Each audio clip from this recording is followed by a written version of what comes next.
ya kitaifa imeweka mikakati kuhakikisha usalama wa Wakenya wanapofanya kazi katika mataifa ya ughaibuni, haswa yale ya Uarabuni, kutokomezwa kabisa visa vya mauaji ambavyo vimekuwa vikiripotiwa. Akizungumza na wanahabari katika ziara yake ya jukwaa la usalama katika kaunti ya Makueni, Kipchumba amesisitiza umuhimu wa kushirikiana kwa taasisi za serikali kumaliza kero hilo, likiwepo swala nzima la kidiplomasia. Wakati huo Murkomen ametoa tahadhari kwa maafisa wa serikali, haswa polisi, wanaojihusisha na wizi wa mali ya umma na ule wa mali kwenye barabara kuu ya Mombasa Nairobi.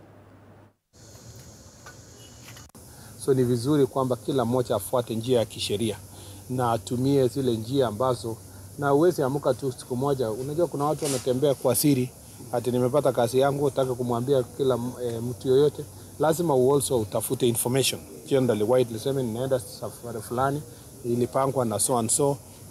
Unauliza your local leadership, unauliza government agencies. You don't just go. Na ni vizuri pia kwamba hiyo ukienda nchi nyingine ijulishwe embassy ya Kenya ama ile embassy in charge of that country, ndio usipate situation hiyo tuko nayo. Na sio shida ya Makueni peke yake, ni shida ambayo tuko nayo kwa Kenya mzima, na Wakenya wengi wameenda huko na kurudi, kama wameenda kutezwa na wengine kupoteza maisha yao kwa sababu walienda kwa njia ambayo haikuwa inafaa. Lakini pia kuna wenye wanaenda vizuri, lakini kwa bahati mbaya wanajipata katika taabani. Ni vizuri pia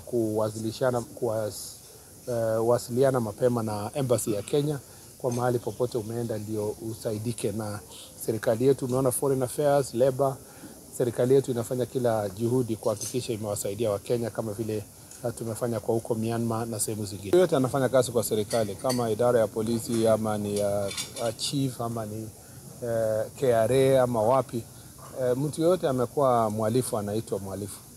Ikiwa polisi ama sio polisi, huyo anakuwa mhalifu. Na uliona na wewe unajua vizuri kwamba kuna wakati polisi fulani wamepatikana katika kazi ya uwizi na wameshikwa na kuwajishwa kazini. So hiyo haina debate. Hiyo ni any person mwenye anapatikana akijiingiza kwa mambo ya ujangili na ukora na mambo ya wizi atashughulikiwa kibinafsi. Sio kuona kwamba cheo chake ni gani. Lazima tuhakikishe kwamba tumeshughulikia na tunasimama kamili kuhakikisha kwamba hiyo imepitishwa.